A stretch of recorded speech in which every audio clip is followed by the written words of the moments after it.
আজকে আমরা জানব দীর্ঘদিন ধরে গ্যাস্ট্রিকের ওষুধ খেলে কি হয়, বা মাঝে মাঝেই কি আমরা গ্যাস্ট্রিকের ওষুধ খেতে পারবো, কিভাবে এই গ্যাস্ট্রিকের ওষুধ কাজ করে। আসসালামু আলাইকুম প্রিয় দর্শক, সাথে আছি আমি doctor Noor Alam, medical officer, Renix Unani laboratories limited. আমাদের পেটে গ্যাস হলেই আমরা গ্যাস্ট্রিকের ওষুধ বলে ফার্মেসিতে গিয়ে অনেক ধরনের ওষুধ কিনে খাই। দেখা যায় বুক জ্বালা পোড়া করে, টক ঢেকুর আসে, পেট একটু ফুলে আছে বা ফেঁপে আছে, খাবার ঠিকমতো হজম হচ্ছে না, আর আমরা একটা গ্যাস্ট্রিকের ওষুধ খেয়ে নিলাম। কিন্তু এই গ্যাস্ট্রিকের ওষুধ খাওয়াটা কি ঠিক? বা যাদের পেটে আলসার হয়েছে কিন্তু বুঝতে পারতেছে না, তারাও কি নিয়মিত গ্যাস্ট্রিকের এই ওষুধ খেতে পারবে? বা যাদের পেটে গ্যাস্ট্রিকের সমস্যা নাই, তারাও কি গ্যাস্ট্রিকের ওষুধ খেতে পারবে? কি হয় এই গ্যাস্ট্রিকের ওষুধ খেলে?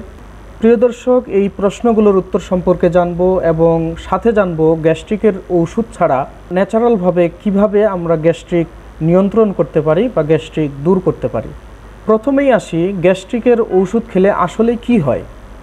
আমরা যেই খাবারগুলো খাই, এই খাবারগুলো সাধারণত পাকস্থলীতে গিয়ে জমা হয়, আর পাকস্থলী আমাদের এই খাবারগুলোকে হজম করার জন্য কিছু অ্যাসিড এবং কিছু পাচক রস উৎপাদন করে। আর এই অ্যাসিড কিন্তু নিঃসরণ হয় প্রোটন পাম্পের মাধ্যমে।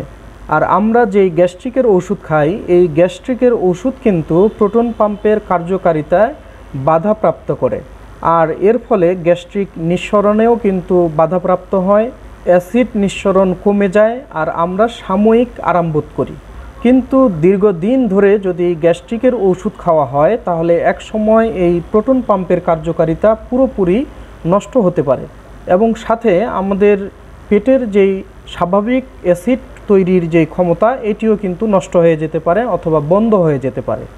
আর তখন আমাদের গ্যাস্ট্রিকের ওষুধ ছাড়া আমরা চলতে পারি না, অর্থাৎ গ্যাস্ট্রিকের ওষুধ খেয়ে আমরা আমাদের যেই হজম প্রক্রিয়া, এটাকে সচল রাখতে হয়।